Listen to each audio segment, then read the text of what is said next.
Cek satu.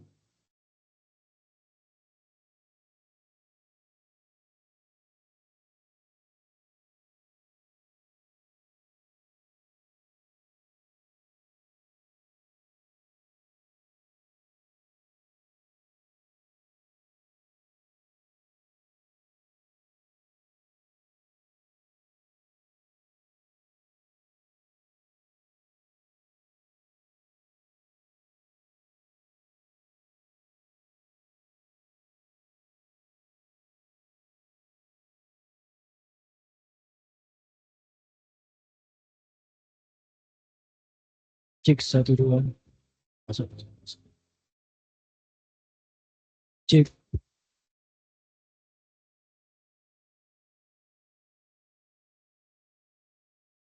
Ya.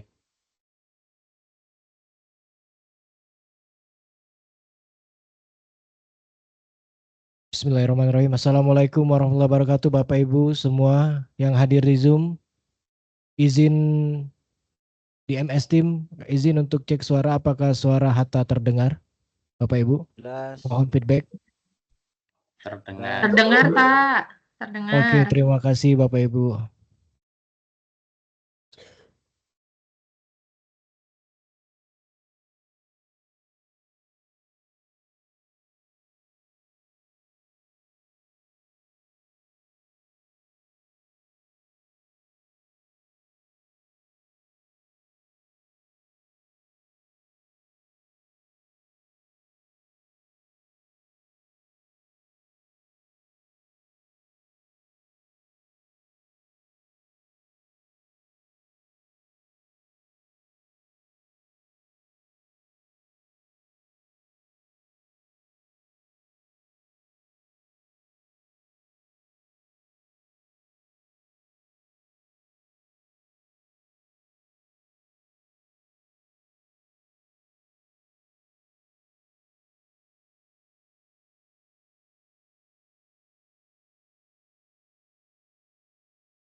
Diinformasikan rekan sekalian dan Bapak Ibu yang ada di MS Team bahwa Pak Ustadz masih di parkir, tadi muter-muter nggak dapat parkiran.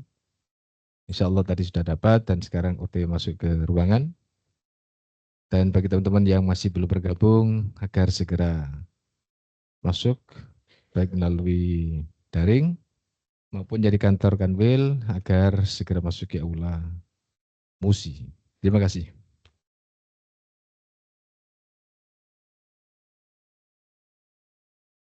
Supaya kelihatan banyak gimana ya caranya ya. Ibu-ibunya agak maju deh sini. Masnya sini. Ini mulai dari sini. Izin Bu Rina, mulai dari sini ya. Pak tengah. Soalnya kalau di belakang nanti kelihatan kosong. Mulai sini. Nah, mohon izin. Bu Is, silakan.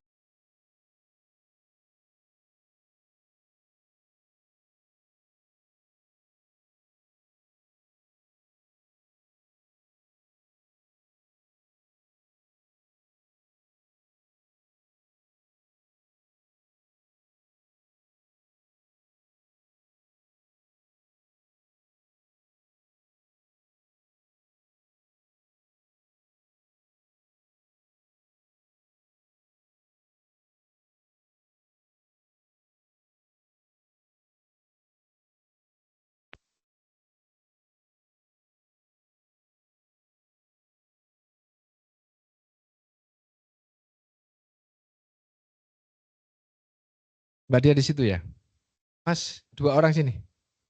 Izin. Supaya kelihatan banyak. Ayo, gak apa-apa sini. Biar gak kosong. Ayo mas, ayo sini lah. Gak apa-apa, ayo. Udah, gak apa-apa, ayo. Sama aja. Gak apa-apa, boleh siapa aja. Situ dikosongin sengaja, gak boleh. Berdekatan dengan ibu-ibu. Ayo mas, sini mas. Ayo sini, gak apa-apa. Bener ini.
Baik, mohon perhatian Bapak Ibu. Mendayung perahu ke tepi sungai. Pulangnya sampai tengah malam. Sebelum acara ini kita mulai, saya awali dengan ucapan salam. Assalamualaikum warahmatullahi wabarakatuh. Selamat pagi dan salam sejahtera untuk kita semua. Yang terhormat PLH Kepala Kanwil DJKN Sumatera Selatan, Jambi, dan Bangka Belitung. Yang terhormat para pejabat administrator, para pejabat pengawas, para pejabat fungsional, serta Bapak Ibu pegawai Kanwil SJB dan KPKNL Palembang yang telah hadir pada hari ini. Dan secara khusus kami ucapkan selamat datang kepada Ustadz Bitoh Purnomo LCMA yang akan mengisi ceramah atau tausiah kita pada acara kali ini. Serta kami ucapkan selamat bergabung secara virtual bagi rekan-rekan dari KPKNL di lingkup Kanwil DJKN SJB. Kami mohon untuk rekan-rekan yang tergabung dalam Microsoft Teams bisa untuk mengaktifkan kameranya untuk selama acara berlangsung.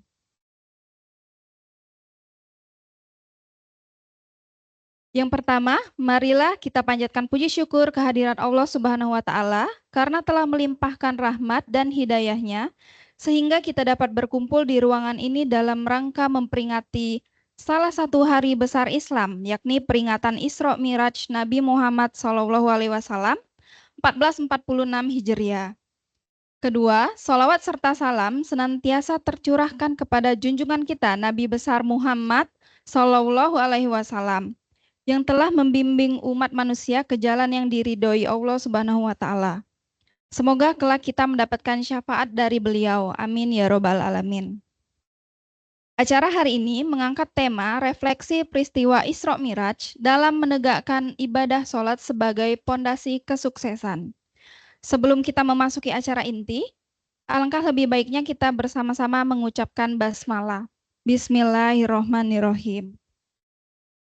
Baik Bapak Ibu, demi berkah dan lancarnya kegiatan hari ini sebagai pembuka, marilah bersama-sama kita mendengarkan pembacaan ayat-ayat suci Al-Quran, yaitu surat Al-Isra ayat 1-7 yang akan disampaikan oleh Bapak Jamaluddin, serta akan dilanjutkan dengan sari tilawah oleh Saudara Zainuddin. Kepada Bapak Jamal dan Mas Zainuddin, kami persilakan ke tempat yang telah disediakan.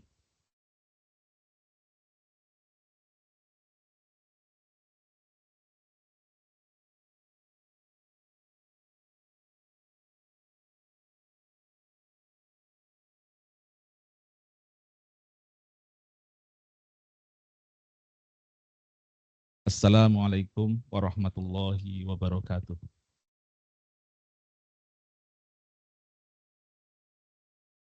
أعوذ بالله من الشيطان الرجيم.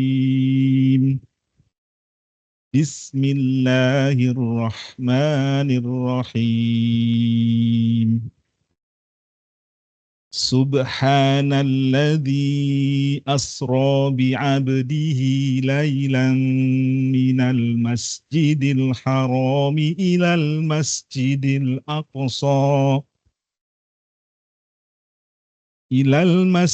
الأقصى الذي باركنا حوله لنريه من آياتنا إنه هو السميع البصير.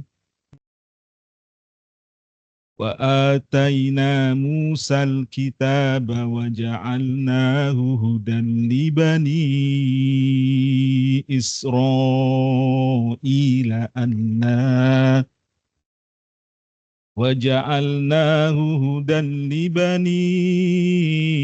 إسرائيل ألا تتخذوا من دوني وكيلا ذرية من حملنا مع نوح إنه كان عبدا شكورا. وقضينا إلى بني إسرائيل في الكتاب لتفسدن في الأرض مرتين ولتعلن علوا كبيرا. فإذا جاء وعد أولاهما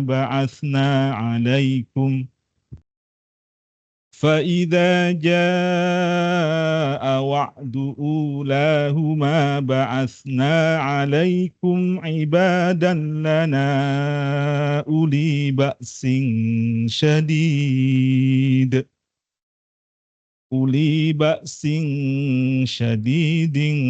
فجاسوا خلال الديار وكان وعدا مفعولا. ثم رددنا لكم الكرة عليهم وأمددناكم بأموال وبنين وجعلناكم أكثر نفيرا. إن أحسنتم أحسنتم لأنفسكم وإن أسأتم فلها. فإذا جاء وعد الآخرة ليسوءوا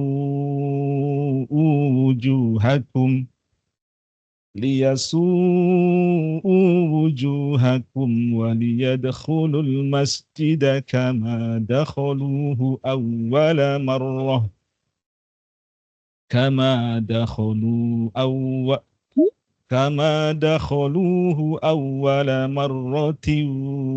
وليتبروا ما علوا تتبيرا. Sadaqallahul Adzim. Aku berlindung kepada Allah dari godaan syaitan yang terkutuk. Dengan nama Allah yang Maha Pengasih, Maha Penyayang. Maha suci Allah yang telah memperjalankan hambanya Muhammad pada malam hari dari Masjidil Haram ke Masjidil Aqsa yang telah kami berkahi sekelilingnya agar kami perlihatkan kepadanya sebagian tanda-tanda kebesaran kami. Sesungguhnya Dia Maha mendengar, Maha melihat.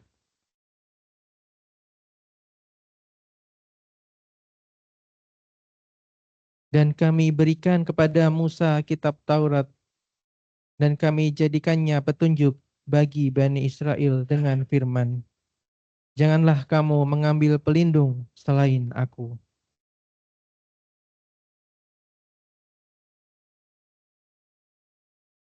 Wahai keturunan orang yang kami bawa bersama Nuh, sesungguhnya dia adalah hamba Allah yang banyak bersyukur.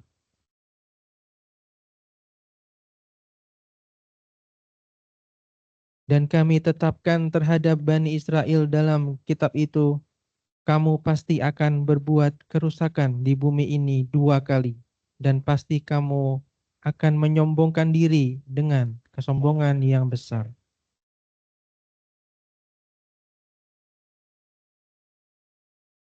Maka apabila datang saat hukuman bagi kejahatan yang pertama dari kedua kejahatan itu, kami datangkan kepadamu hamba-hamba kami yang berkasa, lalu mereka merajalela di kampung-kampung. Dan itulah ketetapan yang pasti terlaksana.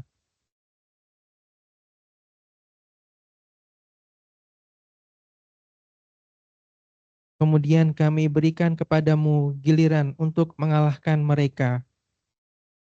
Kami membantumu dengan harta kekayaan dan anak-anak, dan kami jadikan kamu kelompok yang lebih besar.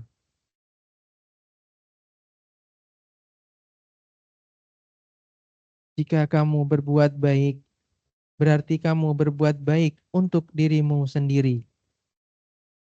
Dan jika kamu berbuat jahat, maka kerugian kejahatan itu untuk dirimu sendiri. Apabila datang saat hukuman kejahatan yang kedua, kami bangkitkan musuhmu untuk menyuramkan wajahmu, lalu mereka masuk ke dalam Masjidil Aqsa. Sebagaimana ketika mereka memasukinya pertama kali, dan mereka membinasakan apa saja yang mereka kuasai. Maha benar Allah dengan segala firman-Nya. Baik, kami ucapkan terima kasih kepada Bapak Jamal dan Mas Zainuddin. Dipersilakan untuk kembali ke tempat. Semoga baik pembaca maupun mendengar mendapat pahala yang sama dari Allah Subhanahu wa Ta'ala. Agenda berikutnya merupakan sambutan dari Pembina Bintal Islam Kanwil DJKN Sumatera Selatan, Jambi, dan Bangka Belitung kepada Bapak Miftahul Huda. Kami persilahkan.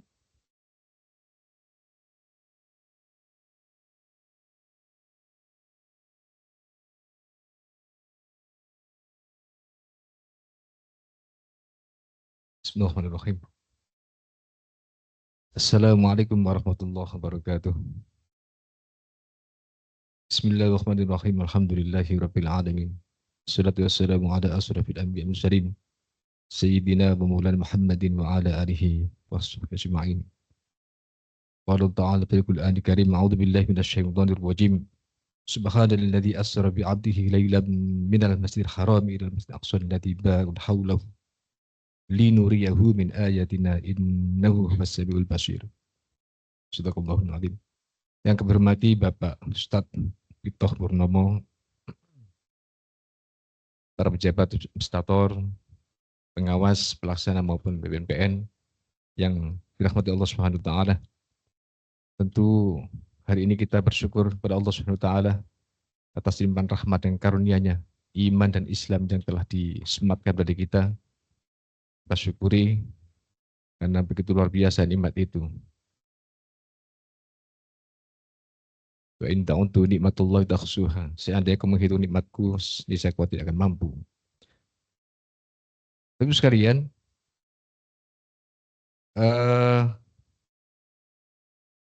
kami sampaikan pada Pak Ustadz dan Bapak sekalian bahwa mohon maaf sebelumnya Pak Ustadz, Bapak Kakanwil kami sedang ada tugas di luar kota sehingga tidak bisa langsung mengikuti acara kita di hari ini.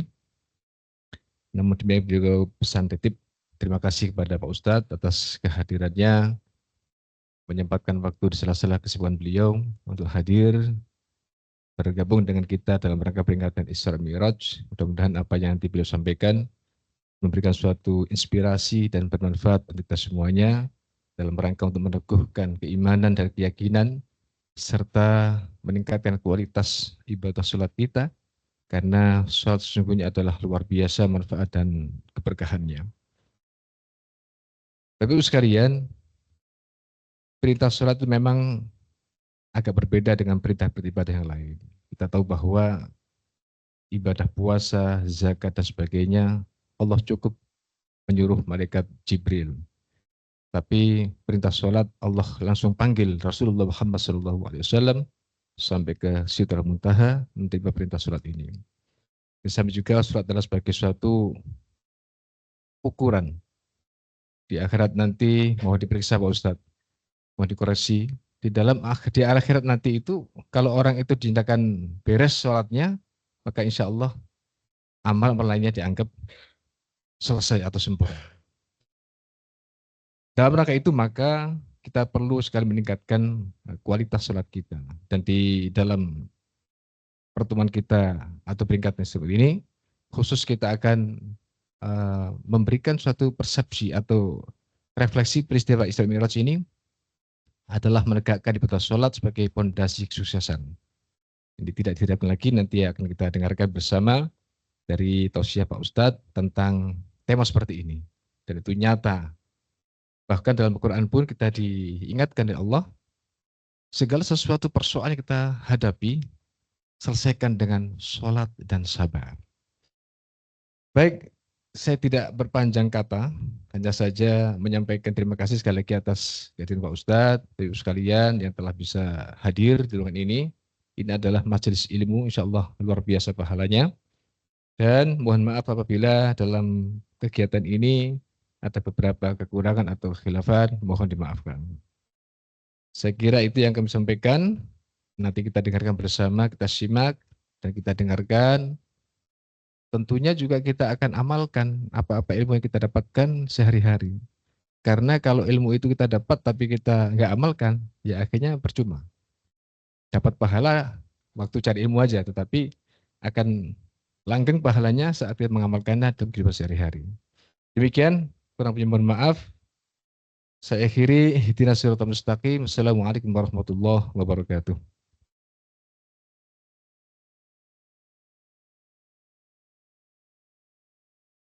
Baik, kami ucapkan terima kasih kepada Bapak Miftahul Huda.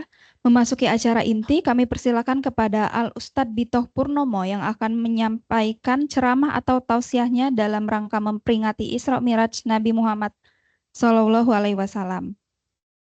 Sedikit saya sampaikan profil Ustadz Bitoh Purnomo. Beliau memiliki background pendidikan sarjana di Universitas Al-Azhar Mesir, serta pendidikan magister dan menjadi kandidat doktoral di Universitas Omdurman Sudan Mesir. Dengan berbagai profesional experience yang luar biasa, dan sekarang berkarir menjadi dosen ASN Perbandingan Mazhab di UIN Raden Fatah Palembang.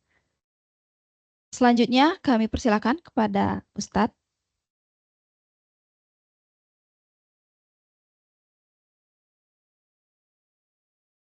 Bismillahirrahmanirrahim. Assalamualaikum warahmatullahi wabarakatuh. Alhamdulillahi rabbil alamin. Wa sallallahu ala sayyidina Muhammad wa ala alihi wa sahbihi ajma'in, amma ba'd. Yang kami muliakan para pimpinan kantor, saya tidak tahu nama-namanya ini, pengawas apa tadi istilahnya ya. Kalau di kami kan rektor, dekan. Di sini mungkin kasih, ada kasih tadi kayaknya istilah kasih. Cuma yang kami kenal di antaranya Pak Huda. Dan tanpa mengurangi rasa hormat dan ta'zim kami kepada yang lain walaupun tidak asing. Banyak yang tidak asing karena kami rutin ngisi di masjid kita sini. Ya sudah hampir 2 tahun ya. Alhamdulillah. Dan juga mohon maaf penampilan kami berjubah, biasanya saya itu menyesuaikan tempat Pak. Kalau di kantor saya berjas biasa. Cuma karena pulang ini khutbah Jumat, repot saya mau ganti. Jadi maklumi kayak orang mau khutbah gitu ya. Biasanya saya menyesuaikan tempat. Kalau di tempat kantor ya jas, sepatunya juga pantopel biasanya. Nah, ini karena pulang dari sini langsung kebetulan jadwalnya di Pak Jo sini. Nah, jadi sekalian berpenampilan untuk khotib Jumat. Ya. Baik Bapak Ibu yang dimuliakan Allah Subhanahu wa taala, alhamdulillah. Puja dan puji syukur senantiasa kita persembahkan kehadirat Allah Subhanahu wa taala yang sesungguhnya kalau kita hayati tidak sedetik pun berlalu dari hidup kita kecuali berlalu dengan nikmat Allah Subhanahu wa taala. Detak jantung yang tidak berhenti ini itu pemberian Allah yang tidak pernah Allah minta bayarannya. Nafas yang gratis, oksigen, dan peredaran darah. Yang padahal itu kalau sudah masuk rumah sakit bernilai semua harga. Bahkan mungkin kita tak sanggup membayarnya. Tapi itu Allah berikan. Ya, bagi yang taat ataupun yang maksiat. Ini bukan gara-gara maksiat diambil jantungnya itu enggak. Tetap berjalan nikmat Allah yang dibacakan tadi oleh Pak Huda. Wa in ta'uddu ni'matallahi la tuhsuha. Kalau kalian mau coba hitung nikmatku, tidak akan bisa. Ya, tidak akan bisa. Makanya alhamdulillah ya kita ucapkan seraya bersyukur kepada Allah dan semoga kita selalu dalam naungan rahmat Allah dan dibimbing Allah untuk selalu bersyukur untuk seluruh nikmatnya. Amin ya rabbal alamin. Salawat beriring salam terlimpah curahkan kepada Sayyidina Muhammad sallallahu alaihi wasallam. Kita perbanyak salawat khususnya di hari Jumat ini, ya, hari yang sangat spesial. Ya, kita sibukkan lisan kita dengan banyak bersolawat kepada Nabi Yuna Muhammad sallallahu alaihi wasallam.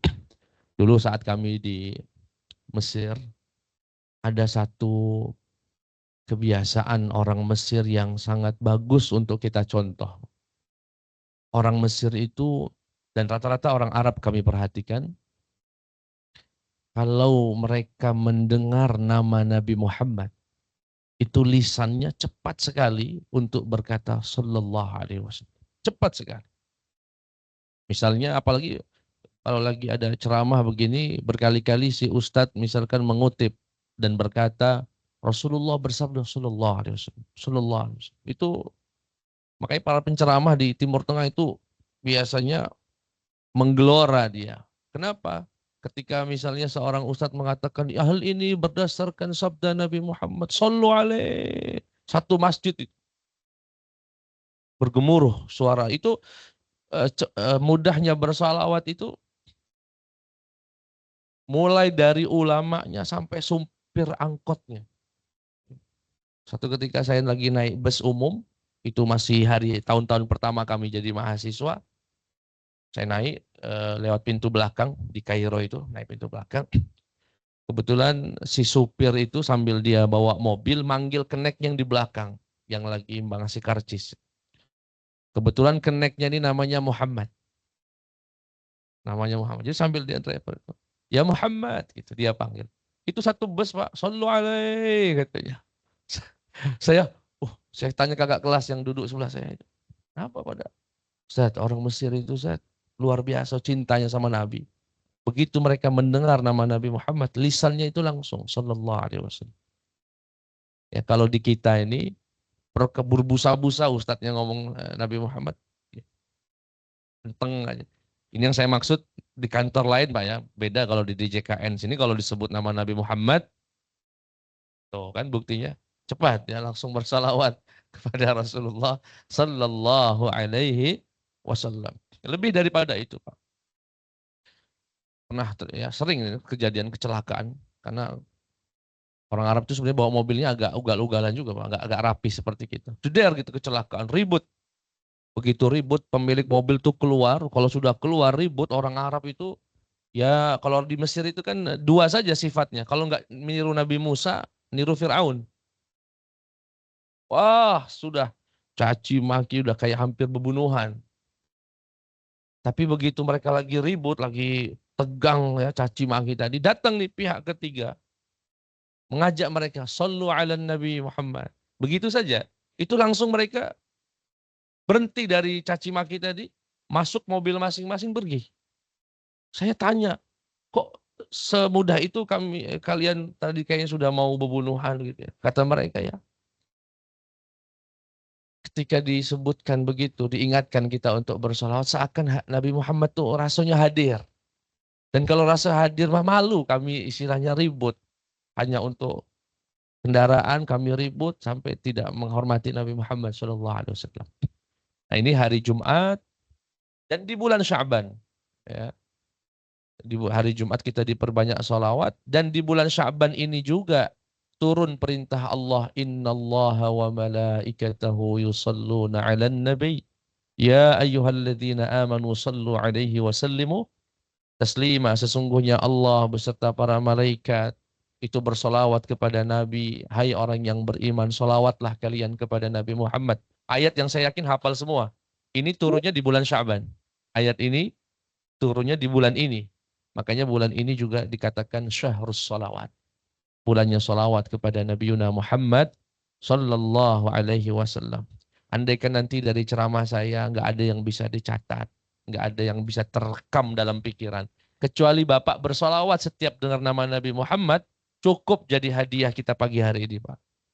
Setiap kali dengar nama Nabi Muhammad, lisan kita langsung sallallahu alaihi wasallam. Sebagai tanda cinta dan terima kasih kita atas segala perjuangan beliau untuk menyampaikan Islam kepada kita. Namun demikian, walaupun cukup, aku tetap harus menunaikan tugas menyampaikan. Saya baru tahu lah di sini merefleksikan sholat gitu ya untuk menggapai kesuksesan. Sebetulnya sangat jelas sekali hubungan sholat dengan sukses. Dalam azan saja sudah ada. Hayya 'alas shalah. Mari tegakkan. Setelahnya apa, Pak? Hayya 'alal falah. Apa itu, Pak? Mari menuju kesuksesan, kemenangan. Memang sukses itu ya di sholat. Bisa dipastikan. Ya. Itu hubungannya sangat erat. Allah Maha Tahu, yang menciptakan alam semesta ini Maha Tahu. Jika orang mau sukses dalam segala bidangnya, dari mana harus mulai? Dari memperbaiki sholatnya. Dari memperbaiki sholat. Makanya kalimat itu diulang-ulang oleh muadzin. Hayya 'alas shalah. Ayo sholat. Ayo jamaah. Ayo makmurkan masjid. Setelah itu Allah memberikan penguatan. Hayya 'alal falah. Kan kalian yang lagi sibuk kerja itu kan pengen sukses semua. Yang lagi sibuk, yang di kantor, yang jadi pengusaha, yang jadi apa. Itu tujuannya sukses semua. Sehingga Allah panggil, ayo kalau mau sukses.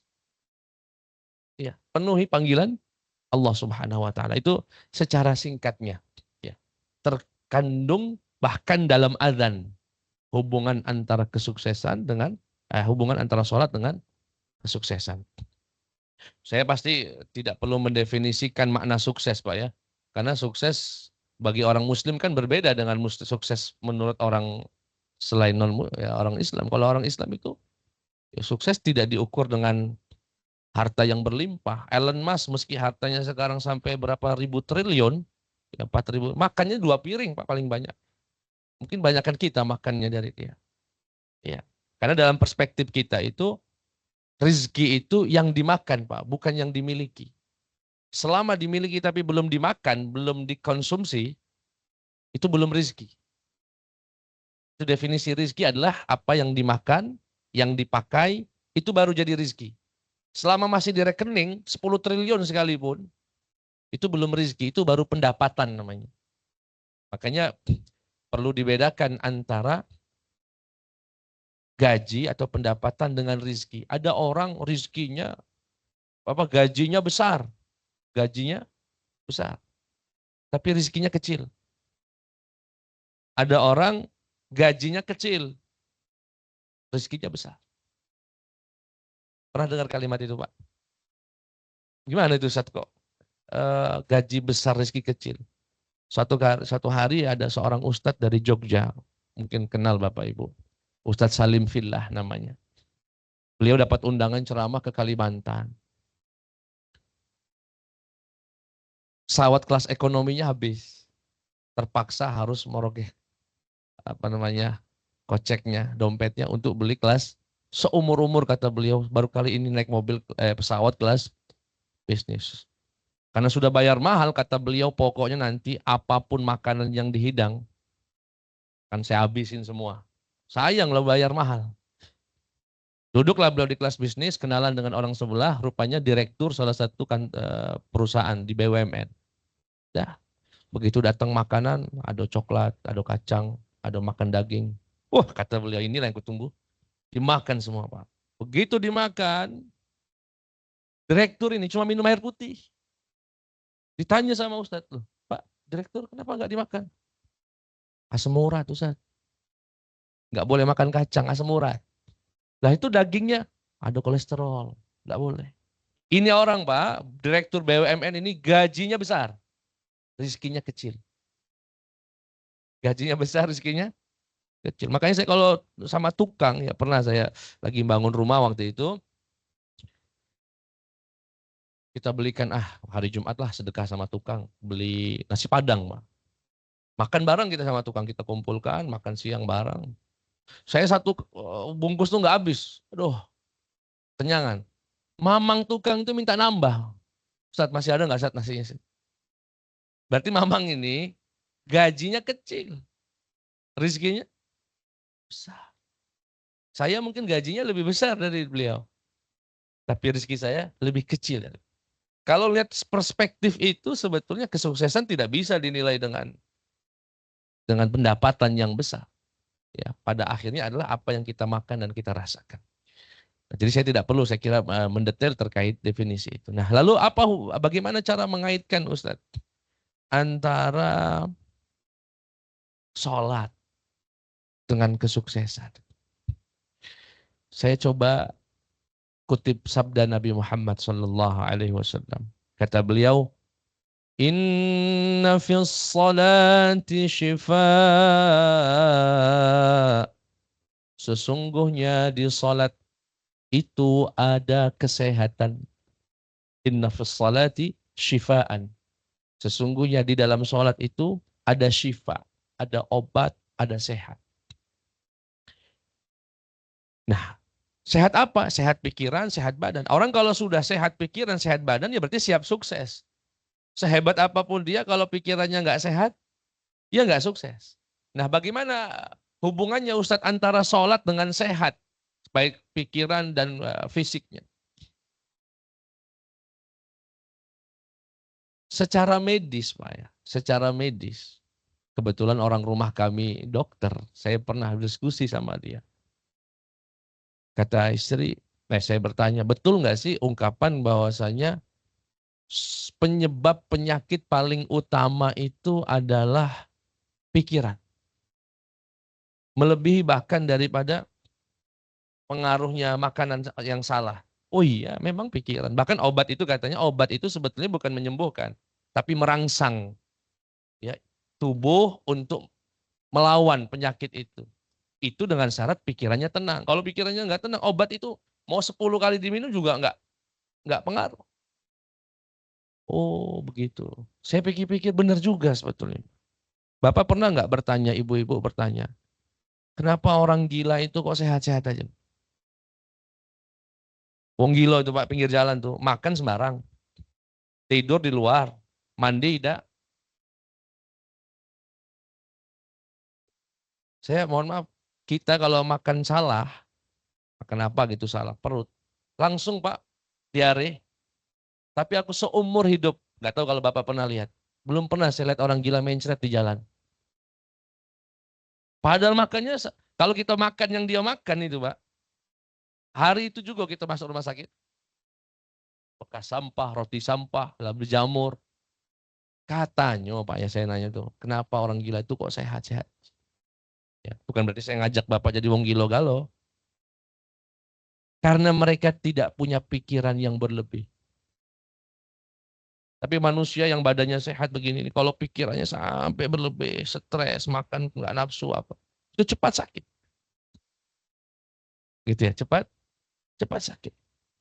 Nah, dari sini kita bisa mengaitkan hubungan antara sholat dengan sehat, yang kalau sudah sehat kita sukses.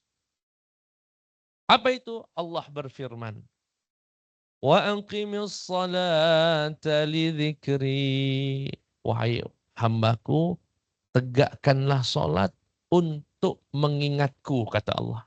Tegakkan sholat untuk mengingat Allah. Sedangkan di ayat yang lain Allah berfirman, ala bidzikrillahi tatma'innul qulub. Ketahuilah hanya, kalau sudah hanya itu nggak ada yang lain, Pak. Dengan mengingat Allah, pikiran menjadi tenang. Ala bidzikrillah. Ketahuilah hanya dengan zikir, mengingat Allah, hati menjadi tenang. Artinya orang yang sholat dengan khusyuk, dengan ikhlas, ya, itu artinya sedang mengingat Allah. Karena memang sholat itu untuk mengingat. Dan orang yang mengingat Allah, janji Allah subhanahu wa ta'ala, sang pencipta hati dan pikiran kita. Hanya dengan mengingatkulah kalian akan tenang. Ala bidzikrillahi tatma'innul qulub. Bahkan kalau saya amati, ya mungkin Bapak juga cermati. Jadwal sholat itu. Jadwal sholat yang 5 waktu itu. Itu penjadwalannya seiring dengan pola hidup yang sehat. Orang yang penjadwalan hidupnya mengikuti jadwal sholat, itu memiliki kesehatan batin, pikiran terutama, yang lebih stabil daripada orang yang tidak mengikuti pola sholat. Maksudnya gimana Ustaz? Misal, jarak dari subuh sampai zuhur itu kan panjang, Pak ya. Dari subuh sampai zuhur panjang. Kenapa dibuat panjang, Ustaz? Karena manusia bangun subuh itu, bangun pagi itu memiliki fisik yang lebih fresh. Yang maksimal, sehingga dia bisa dibuat kerja untuk maksimal pagi hari. Ya, pagi. Kalau Bapak di kantor 7:30, berarti kan 7:30, 8:30, 9, 9:30, 10:30, 11:30, jam 12. Hampir 5 jam. Yang dia kalau kerjanya sebagai orang kantor mungkin di depan komputer. Kalau dia seorang ojol ya sedang nunggu orderan selama 5 jam itu. Di 5 jam itu Pak, bekerja monoton dalam satu kerjaan, mulai pikiran mulai merasa kencang, saraf mulai kencang, otot mulai kencang. Begitu dikumandangkan azan, Allahu Akbar, Allahu Akbar. Seakan Allah ingin berkata, wahai hambaku, rehatlah sejenak. Ambil wudunya. Kendorkan lagi yang kencang-kencang itu. Silahkan datang ke masjid. Ambil wudu yang sempurna. Di sholat. Setelah sholat. Ya, pikiran kita, ya namanya kerja, mungkin kalau di dunia perkantoran kayak kita ini, mungkin kalau saya di kampus itu tidak ada terlalu tekanan ya. Dosen itu nyaman. Saya rasakan PNS paling enak itu dosen, Pak. Nggak tahu kalau menurut Bapak ya. Enak, ngatur, kita yang ngatur jadwalnya, kita yang menentukan. Nggak ada tekanan, rektor pun nggak bisa nekan. Rektor minta, Ustaz tolong gini. Aduh Pak, Bu, saya nggak bisa Pak, saya mau ini. Nggak bisa. Tapi kalau di dunia kantor Bapak ini yang paling dikhawatirkan tuh mutasi kali Pak ya. Misalnya dipanggil bos nih mau dimutasi macam-macam lah, pressernya, tekanannya, laporannya. Mas. Begitu zuhur angkat tangannya, ya Allah. Ya Rabb. Enteng lagi itu Pak, enteng lagi. Nanti yang ojol, yang belum dapat orderan, ya Rabb. Pikiran tadi kenceng rasanya, sudah jam 11 kok nggak ada yang order. Akhirnya begitu sholat, ya Rabb. Ya Rabb. Kemudian jarak antara zuhur dengan asar dibuat tidak terlalu lama, 3 jam. Karena seseger-segernya Bapak setelah istirahat siang, itu tidak sesegar seperti ba'da subuh. Sehingga jaraknya tidak terlalu lama. Begitu juga dengan maghrib. Tapi begitu maghrib ke isya, itu dibuat sangat singkat sekali, 1 jam. Karena saya nggak kebayang kalau sholat isya jam 11 malam. Coba azan jam 11 malam. Kira-kira ngisi apalah kita Pak dari maghrib ke jam 11 itu. Tidur tanggung, makan nggak enak. Allah buat cepat jam 2 Isya itu. Kenapa? Agar selepas sholat Isya orang bisa beristirahat. Karena besok akan berjibaku lagi dia untuk hidup dengan dunianya, dengan kerjaannya. Sehingga saya lihat jadwal sholat itu memang luar biasa bagaimana Allah mendesainnya. Sesuai dengan fluktuasi ya pikiran kita, fisik kita. Maka saya pastikan orang yang kerjanya monoton dan tidak mengikuti jadwal sholat. Sholat lewat. Begitu zuhur lewat. Paksa dia. Sampai enggak sholat asar lagi. Bahkan maghrib isya enggak. Subuh siang. Itu akan memiliki aura yang tidak sehat. Pikirannya enggak akan stabil. Tapi orang yang mengikuti jadwal sholat. Dia akan memiliki ya kestabilan yang lebih baik daripada yang lain. Saya pernah melihat ini kalau jam-jam sholat ya. Jam-jam sholat ini kan sekarang ya terutama di perkotaan itu terutama zuhur, asar. Itu teras-teras masjid penuh dengan ojol. Ojek online Pak. Bukan sholat kebanyakan Pak. Ngecas HP. Banyak gitu. Ketika saya ketemu, ayo kandor sholat. Aduh Ustaz, kotor Ustaz, baju saya kotor Ustaz, macam alasannya. Tapi di waktu yang sama Pak ya, di waktu yang sama ketika saya ada ojol membuka jok motornya. Di dalam jok itu ada sarung sama baju muslim. Sudah dia bawa sejak pagi ketika dia keluar dari rumah. Dia masuk ke kamar mandi, dia lepas baju ojolnya, keluar sudah pakai sarung sudah. Kemudian dia masuk ke masjid, duduk di pojokan, saya lihat dia zikir, dia. Saya coba, semoga ini tidak subjektif. Saya melihat aura muka orang yang semacam itu dengan yang nunggu orderan di terasan tadi, yang nggak sholat. Lebih syahdu orang yang sholat. Dia tak ada, dia minta sama Allah, dia minta pertolongan. Oh, enak sekali nih. Kerja dia kerja, cari nafkah dia cari nafkah. Ya. Tetapi dia memiliki kebatinan yang lebih kuat. Karena dia punya koneksi dengan Allah Subhanahu wa Ta'ala.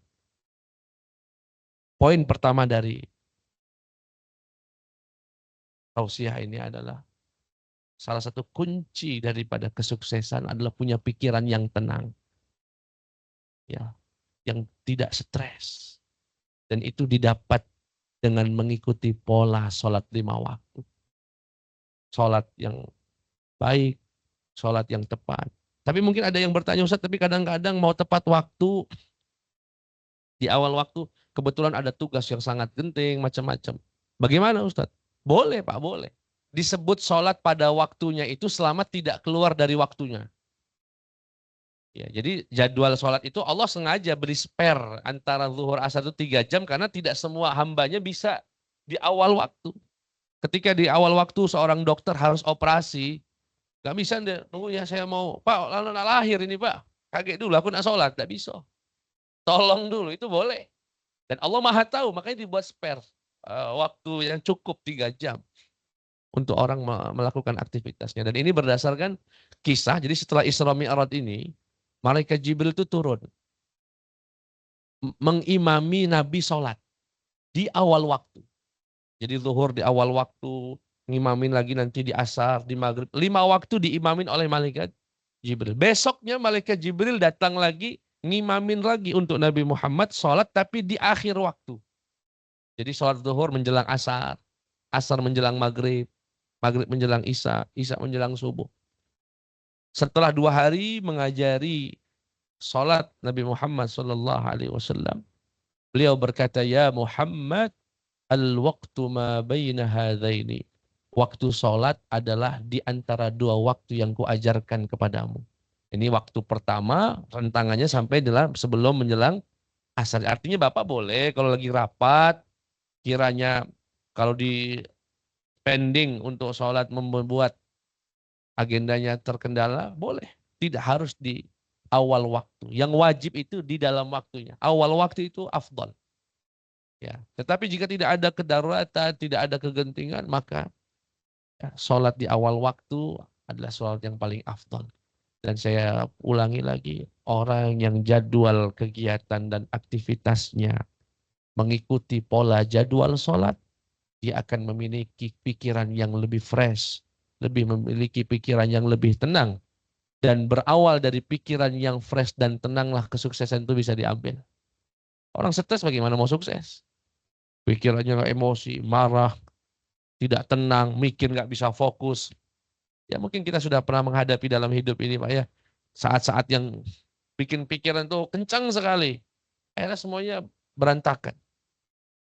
Nah ini diikuti, diawali dengan memperhatikan dan memuliakan jadwal sholat.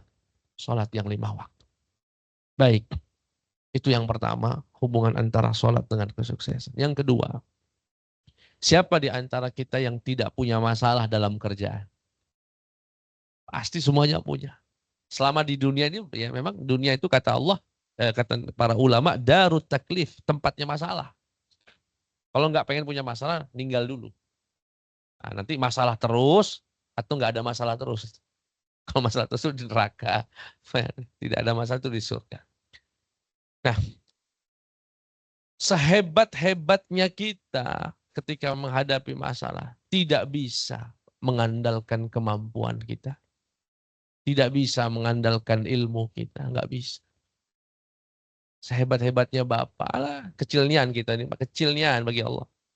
Kalau kita misalnya hebat bisa menyelesaikan masalah dengan ilmu kita, Allah buat sakit saja. Demam seminggu. Sudah Pak, nggak bisa apa-apa. Ini menunjukkan lemahnya kita. Nah, untuk bisa menyelesaikan masalah-masalah itu, tadi sudah disinggung oleh Pak Huda juga, adalah dengan cara melibatkan Allah Subhanahu wa Ta'ala. Tidak ada cara lain dalam menyelesaikan apapun tekanan, masalah, problem dari kerjaan kita, aktivitas kita, hidup kita, kecuali dengan melibatkan Allah Subhanahu wa Ta'ala.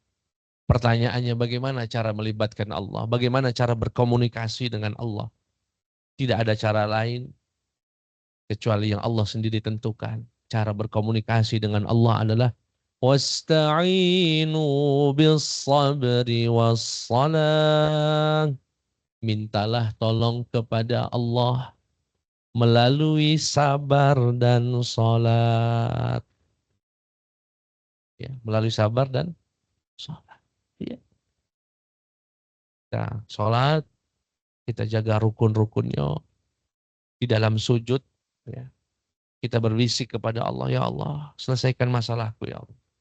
Ya Allah, aku nak dimutasi. Angkat tangan lebih sholat. Ya Rabb, aku nak dimutasi. Mohon petunjukmu, mohon kekuatan.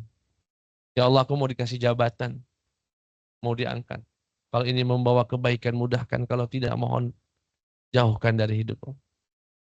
Minta tolong sama. Hanya dengan, tapi ayat ini tidak sekedar menyebutkan sholat Pak ya, sabar. Kadang-kadang orang mintanya kontan-kontan baik Pak. Ustadz akulah sholat, Ustadz.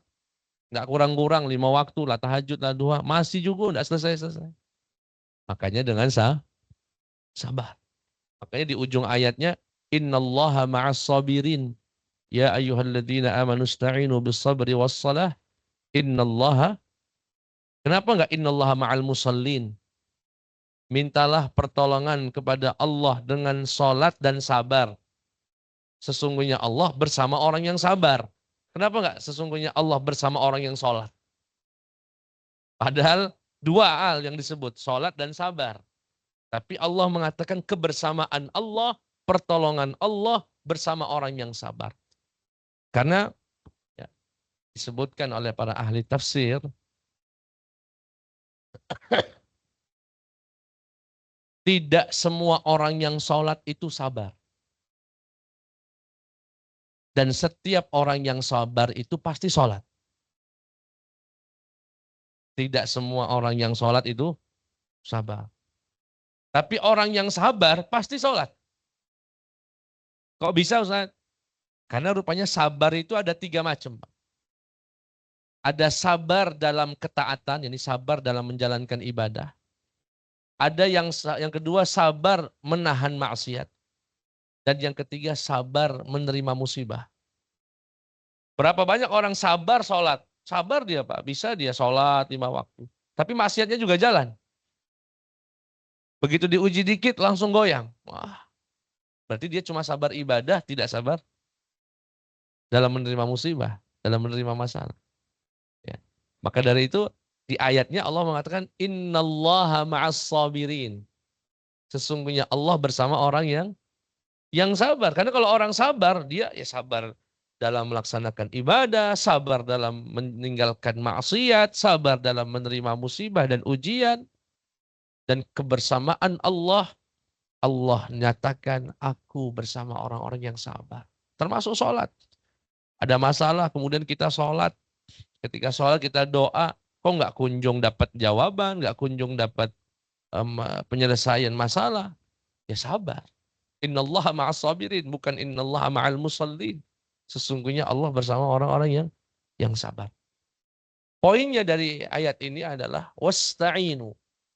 Kalau mau minta tolong itu hanya dengan sholat. Orang yang menghadapi satu tekanan ya baik dalam pekerjaannya, dalam kehidupannya, ya di dunia kantornya, tidak ada cara lain. Mintalah, libatkan Allah Subhanahu wa taala. Libatkan Allah. Kita ini keterbatasan semua. Nah, bagaimana cara melibatkan Allah? Bisabri wassalah. Dengan sabar dan sholat.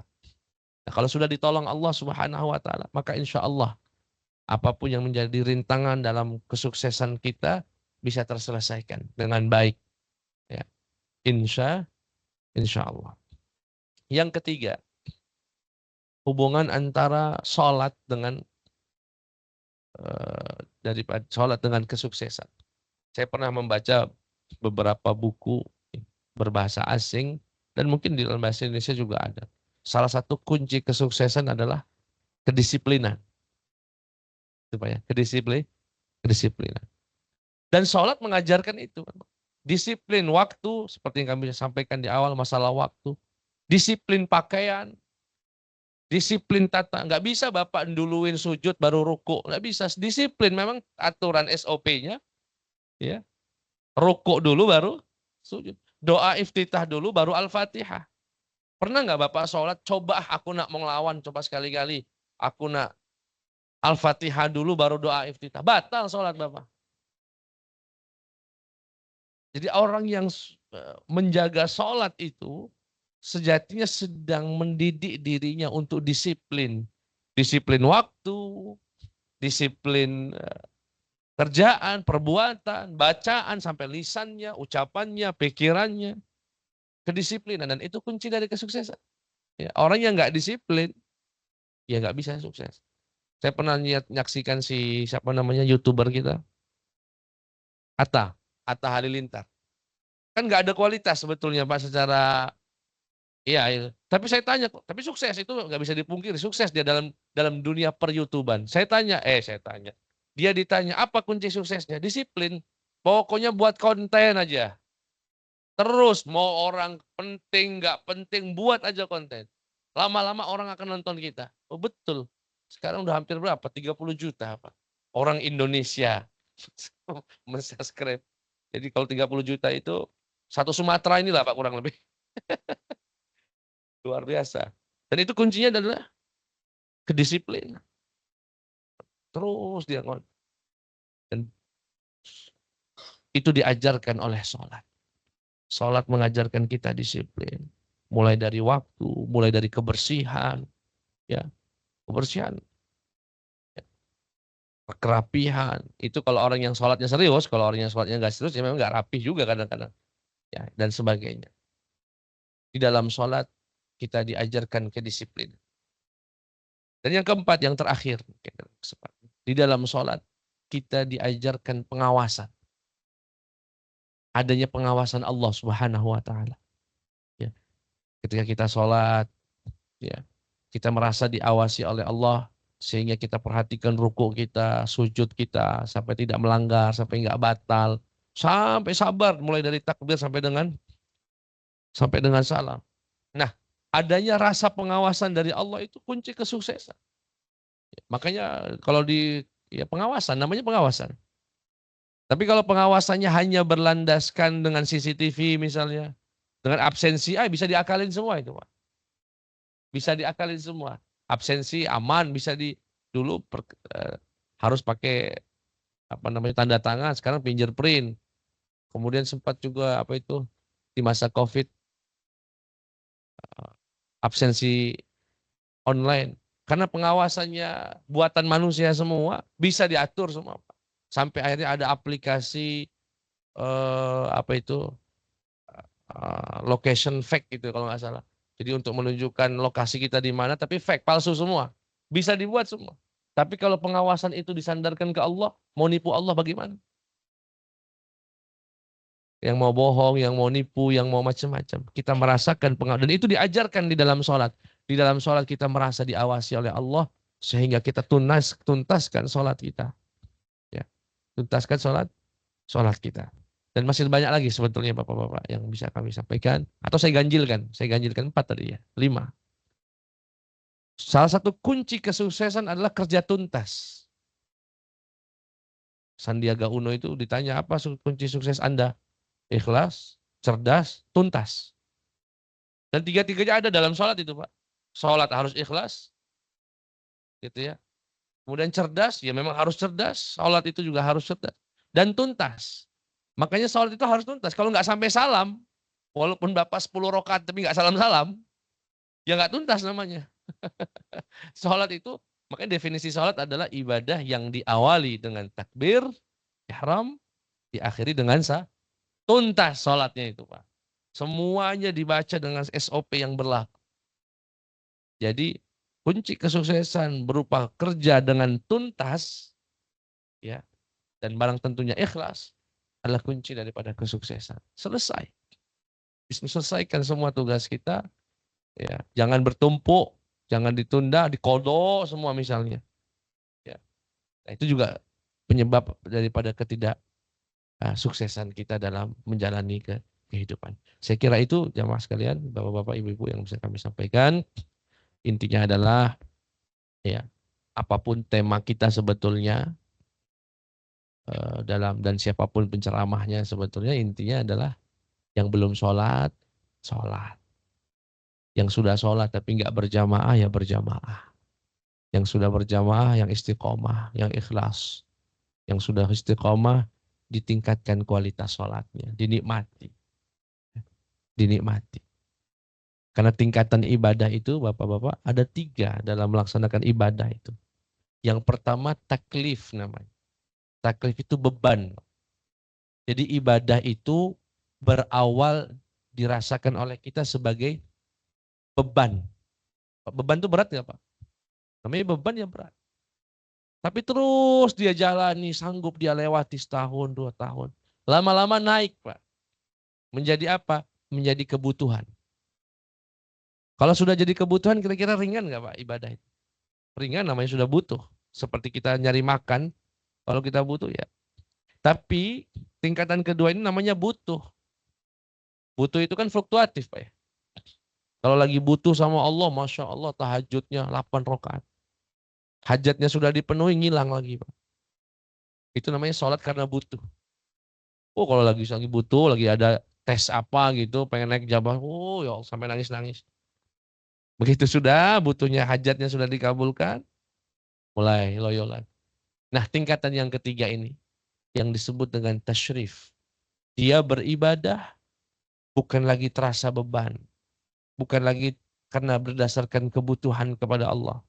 Tapi berdasarkan merasakan kemuliaan. Merasa kemuliaan. Saya coba memancing itu ya, untuk trigger. Keluar dari rumah saat azan subuh, saya lihat kanan kiri tetangga nggak ada yang bangun. Saat itu saya merasa, ya Allah, Engkau muliakan saya. Di saat satu kampung ini sedikit yang bangun, saya termasuk yang dibangunkan Allah untuk sholat. Saat itu merasa dimuliakan Allah dengan sholat. Ya. Di saat kawan-kawan semuanya sibuk dengan kerjaannya, kita bisa. Itu sebetulnya sedang dimuliakan Allah. Ya, dan itu perlu dipancing. Orang kalau sudah merasakan ibadah itu sebagai kemuliaan untuknya, akan terasa ringan, bahkan nikmat. Tapi kalau masih terasa beban, ya level pertama tadi beban, wah berat banget, subuh lewat, ya, ngantuk macam-macam. Nah ini semoga kita bisa meningkat. Ya, yang sudah ikhlas, yang sudah istiqomah, tingkatkan ibadah itu tidak lagi menjadi satu beban dalam hati kita, justru menjadi sesuatu yang merindukan, ya, sesuatu yang nikmat. Karena itu ada kemuliaan yang Allah berikan kepada kita. Bapak Ibu, mohon maaf, Bapak Ibu bisa sholat itu bukan karena Bapak sehat loh Pak. Banyak orang sehat nggak sholat kok. Bukan karena Bapak Ibu rumahnya dekat masjid. Banyak orang dekat masjid, bahkan satu tembok dengan masjid nggak bisa sholat. Lalu apa yang membuat kita bisa sholat Pak? Itu kemuliaan dari Allah. Allah yang izinkan kita. Allah yang mempersilahkan dan memperkenankan kita sholat. Yaitu adalah kemuliaan, bentuk kemuliaan dari Allah Subhanahu wa Ta'ala. Demikian, mungkin kalau ada sharing, tanya jawab atau cukup, saya tidak tahu ininya skemanya, dipersilahkan. Alhamdulillah, kami ucapkan terima kasih kepada Ustadz Bito Purnomo. Selanjutnya, jika ada yang ingin berdiskusi, boleh dipersilakan Bapak Ibu. Dipersilakan juga yang berada di Microsoft Teams apabila ada yang ingin bertanya atau diskusi bersama, dipersilakan.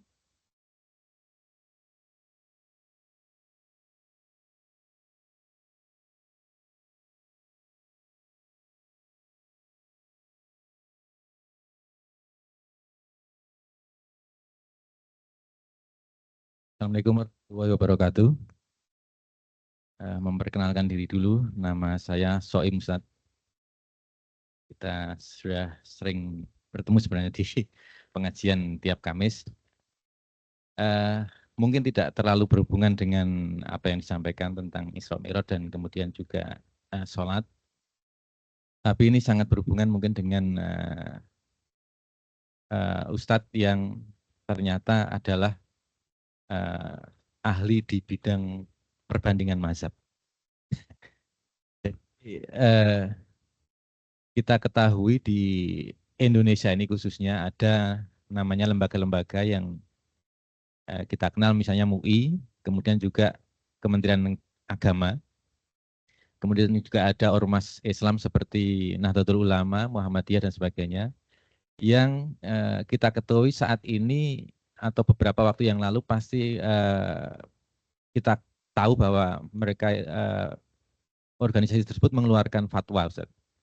Nah, di antaranya misalnya nanti pada saat kita menghadapi bulan Ramadan juga pasti nanti juga ada mengenai penentuan awal 1 Ramadan gitu. Kemudian juga waktu ada isu tentang Palestina yang kemarin, ada beberapa yang mengeluarkan juga fatwa tentang boikot atau haramnya membeli produk dari suatu perusahaan begitu. Yang ingin saya tanyakan, karena kalau bagi Ustadz sendiri mungkin karena perbandingan mazhab bisa mengambil namanya keputusan ikut yang mana atau mendukung yang mana begitu.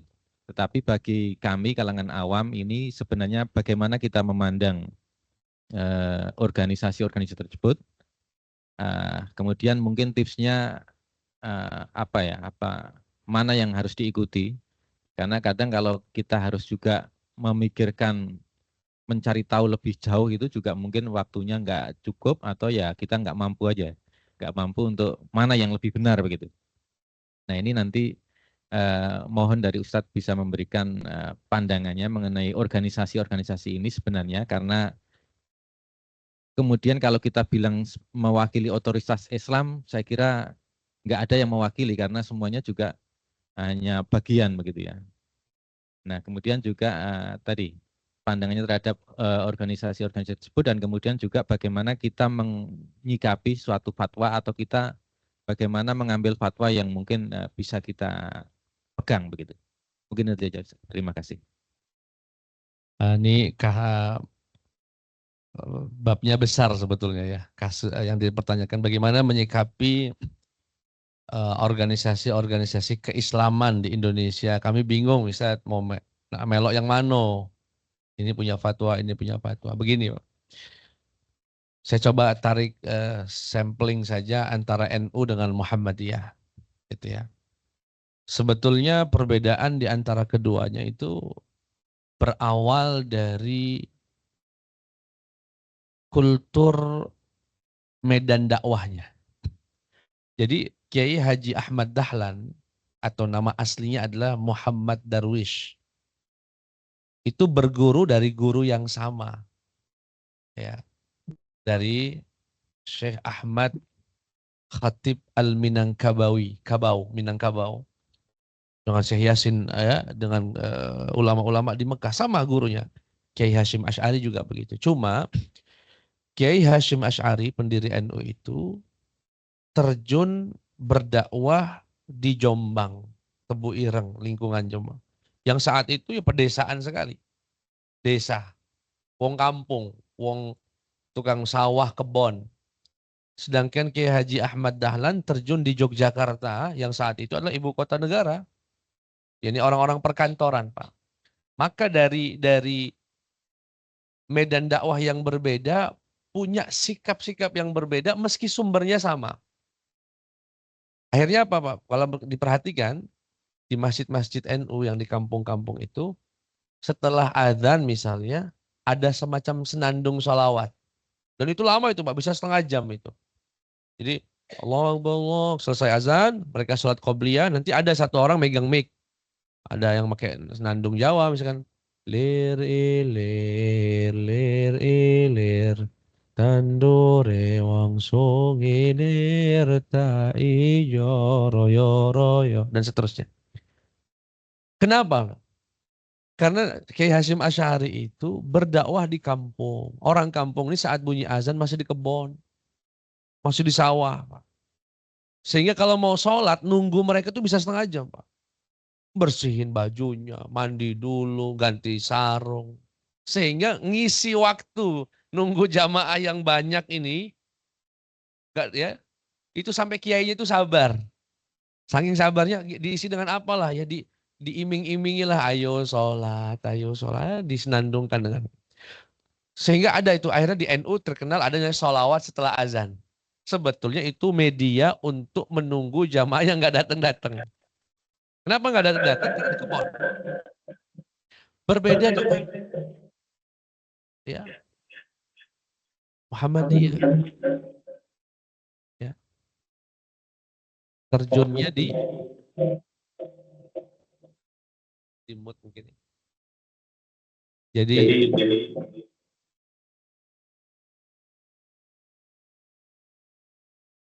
tes.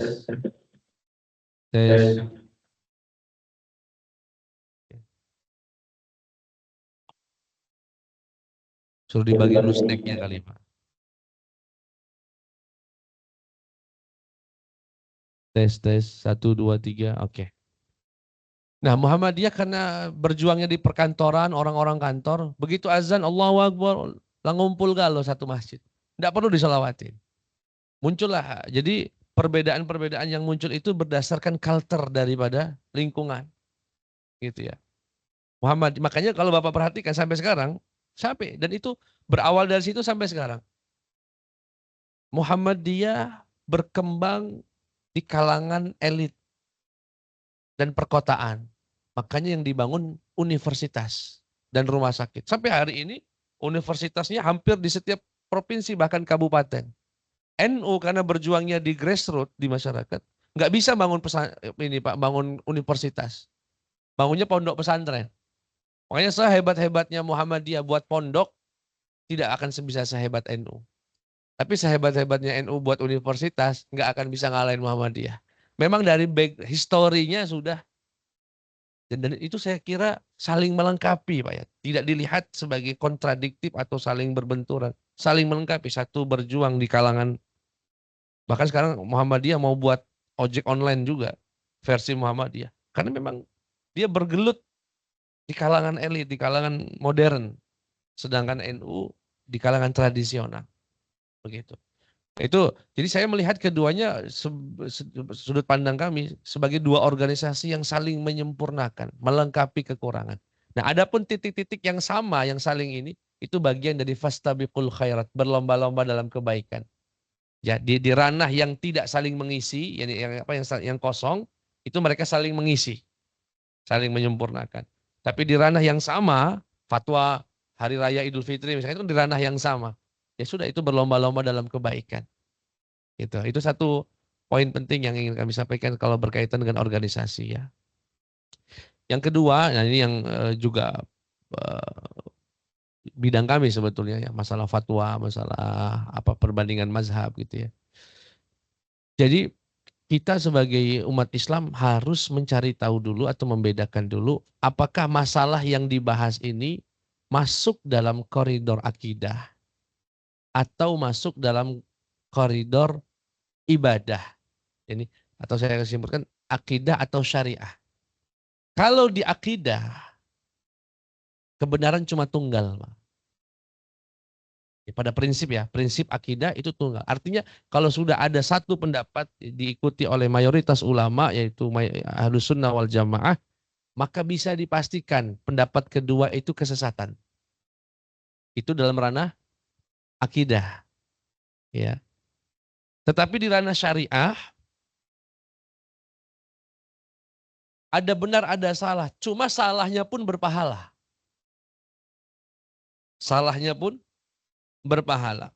Nabi bersabda, "Idza ijtahadal hakim," jika seorang hakim berijtihad, seorang ulama berijtihad, fa asaba, dan benar hasil ijtihadnya, menfatwakannya haram, benar, dia dapat 2 pahala.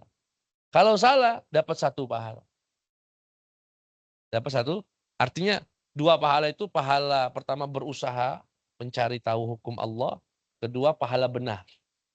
Adapun yang salah tadi mendapatkan pahala sudah berusaha mencari hukum Allah Subhanahu wa taala. Sehingga Pak, dalam ranah-ranah ibadah syariah begitu, saya melihat orang yang berbeda dengan saya itu bukan orang yang berdosa, tapi orang yang dapat 1 pahala. Dalam kunut subuh misalnya, saya berpandangan yang benar itu kunut subuh. Dan saya insya Allah menghadap Allah dengan itu. Dapat berapa pahala? Versi saya yakin dapat 2. Nah, ada kawan saya nggak kunut subuh. Itu tidak saya lihat sebagai pendosa. Saya lihat adalah dapat 1 pahala. Berubah nggak kira-kira Pak mindset kita ketika melihat kawan yang berbeda dengan kita, itu bukan orang yang dapat dosa, tapi orang yang dapat 1 pahala. Oh, berubah sekali. Dalam kehidupan ini. Banyak, misalkan saya ketemu kawan, lebarannya nanti ikut Muhammadiyah misalnya. Saya ikut pemerintah. Pemerintah mengatakan hari Senin, Muhammadiyah Selasa misalnya. Saya ngeliat orang Muhammadiyah, bukan ini perkumpulan orang-orang berdosa. Karena salah, enggak. Ini orang dapat 1 pahala. Saya dapat 2 pahala. Dan di akhirat, itu kan versi kita. Di akhirat nanti, ya kawan-kawan kita, Allah yang akan menentukan siapa yang sebetulnya betul itu.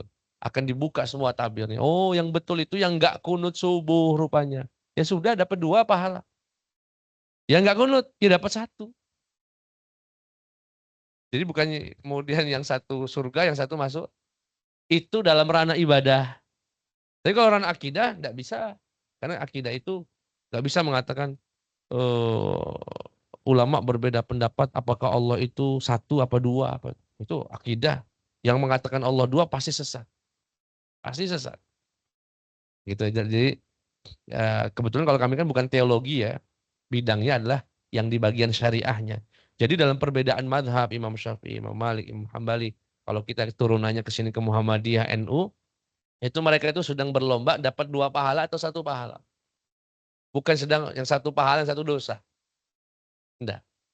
Ya, dan itu saya yakin di sini juga beda-beda mungkin kalau sholatnya. Mungkin ada yang sholatnya bismillahnya dijaharkan, ada yang tidak dijaharkan. Itu yang tidak jahar, saya berpendapat condong dengan yang bismillahnya jahar.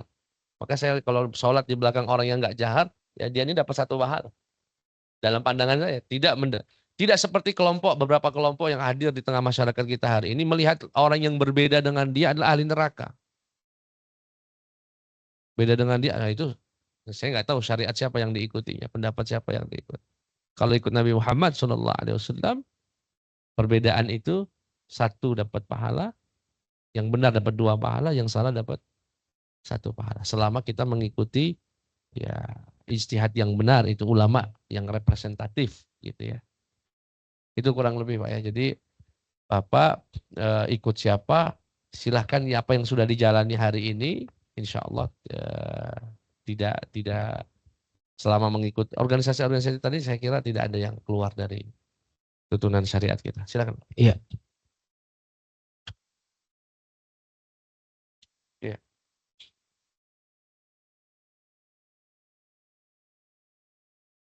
Langsung beda Bapak, bisa.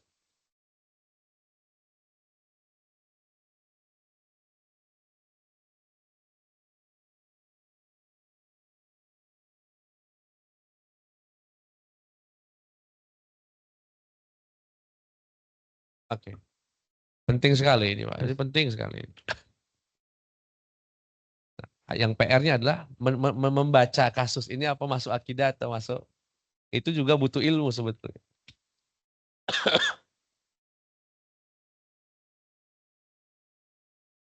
Para ulama Pak ya, memasukkan awalnya, ini bisa dilihat dari beberapa dimensi. Aslinya kasus mengucapkan Natal itu masuk dalam ranah muamalah.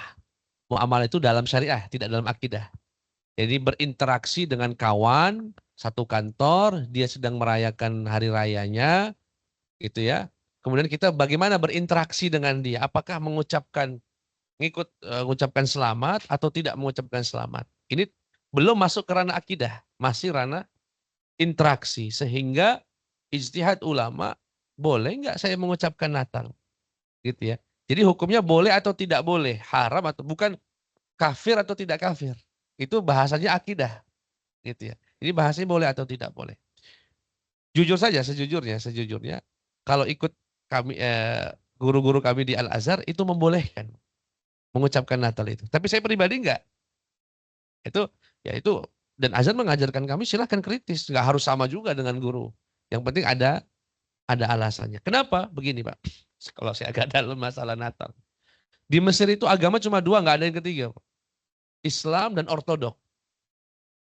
Dan potensi keributan Mesir hanya bisa dipancing dari keributan itu. Jadi kalau mau menghancurkan Mesir, ributkan saja antara Muslim dengan Ortodoknya. Sehingga dirasa, mungkin ulama di sana membaca, kalau ini kasus yang kecil Natal ini menjadi istilahnya bom waktu, dah dituntaskan saja. Silahkan mengucapkan Natal tapi dengan kalimat yang aman.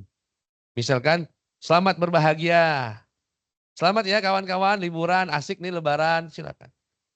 Itu kan kalimat keseharian yang basa-basi, tapi tidak masuk ke ranah akidah. Nah, saya di Indonesia ini wallahualam Pak ya, saya membaca ada penggiringan isu orang yang tidak mengucapkan Natal dianggap intoleran. Di kita nih Pak. Di Mesir itu tidak ada yang kalimat begini. Di sini saya rasakan. Sehingga saya nggak mau terbawa arus itu. Jangan sampai toleransi kita. Kebetulan saya kepala rumah moderasi Pak di UIN. Jadi memang bidang saya juga.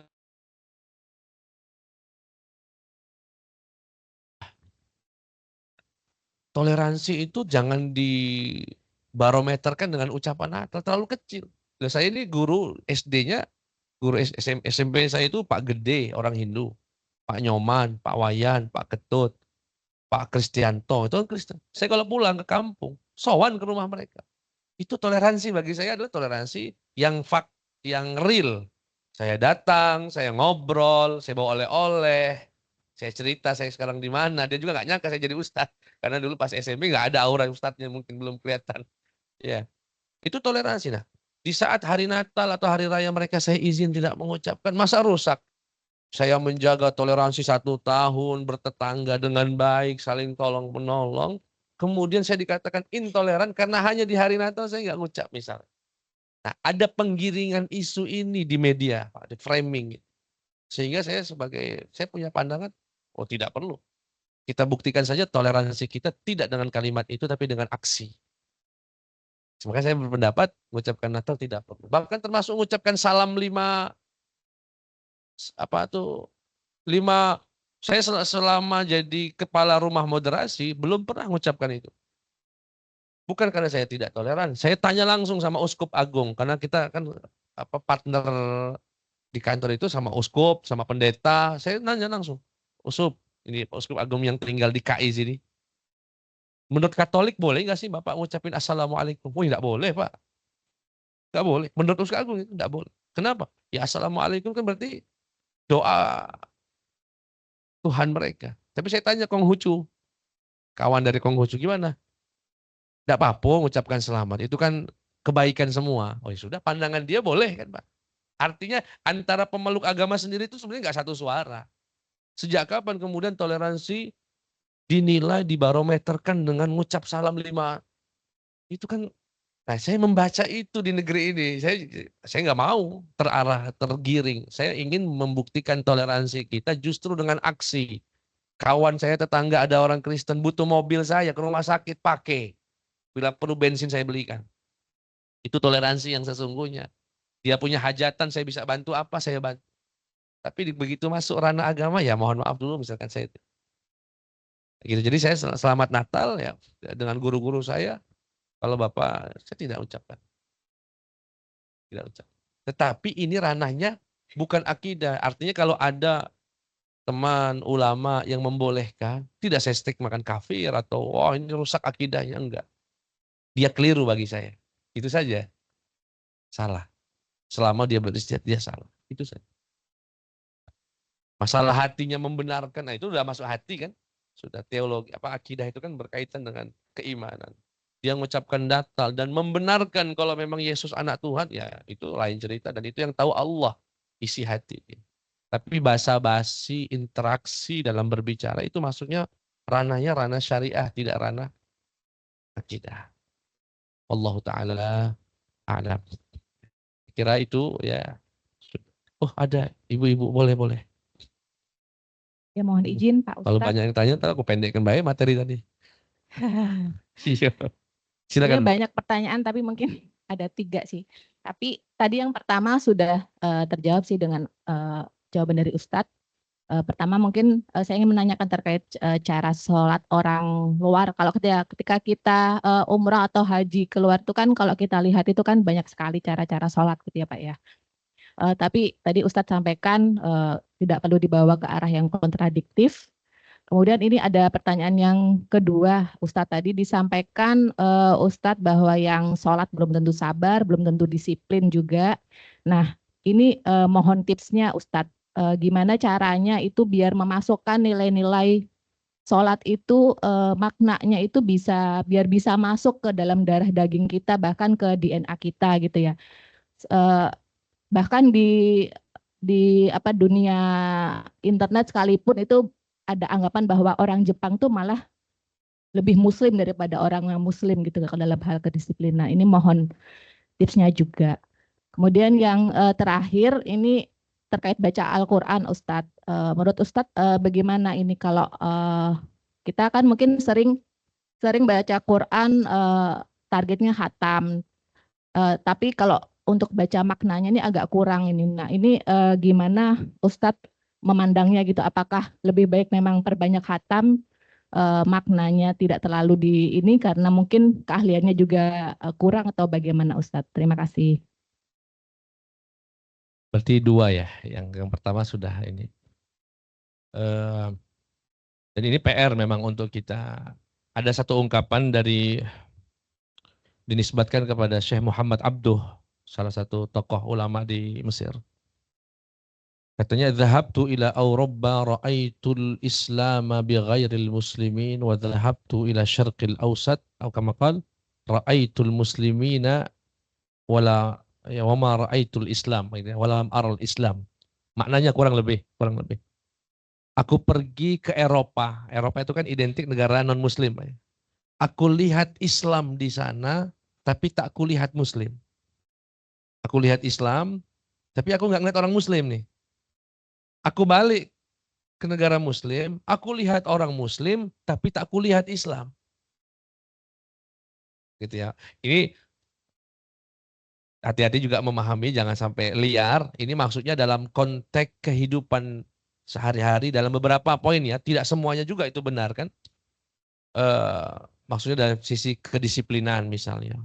Orang Barat atau orang Jepang itu lebih disiplin dari kita dan itu harus kita akui.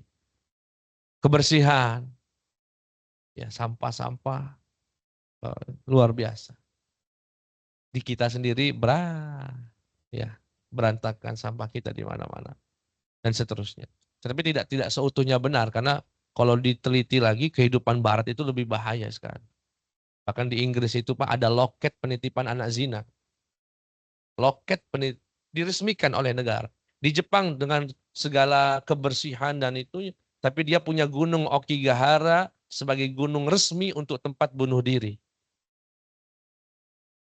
Di balik dari sisi-sisi dia punya nilai plus yang bisa kita tiru, tetapi soal keimanan itu mereka kosong. Agama hanya sebatas ritual. Ya, beli mobil baru, disiram-siram air, Shinto-nya dan sebagainya. Tapi ya kekosongan. Makanya saya kebetulan punya kakak hampir 20 tahun tinggal di Jepang. Sampai hari ini masih di Jepang. Dulu orang Jepang itu kalau mau bunuh diri senangnya hari Senin. Dan tempat favorit bunuh dirinya orang Jepang itu kereta api, Pak. Hanya gara-gara ditolak pacarnya. Atau melamar kerja nggak diterima. Atau dipecat oleh PHK oleh atasannya. Udah, karena kehampaan hati tadi, nggak ada tempat dia berlari, dipikir sudah meninggal, bunuh diri itu adalah jalan. Kalau kita ini kan alhamdulillah karena ada iman, tes CPNS nggak lolos misalnya.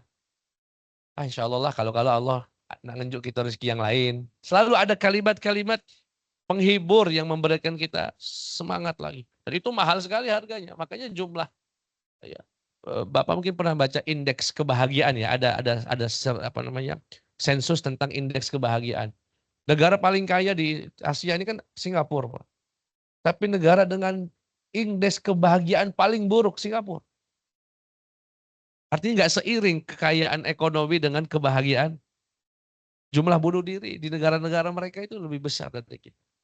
Ya, jadi saya coba sedikit mengomentari. Nah, sekarang PR-nya adalah tinggal disempurnakan saja sholatnya dibawa keluar masjid.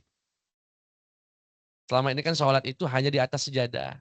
Taat sama Allah itu di atas sejadah, di dalam masjid. Begitu keluar masjid, seakan Allah sudah nggak ada lagi di dunia.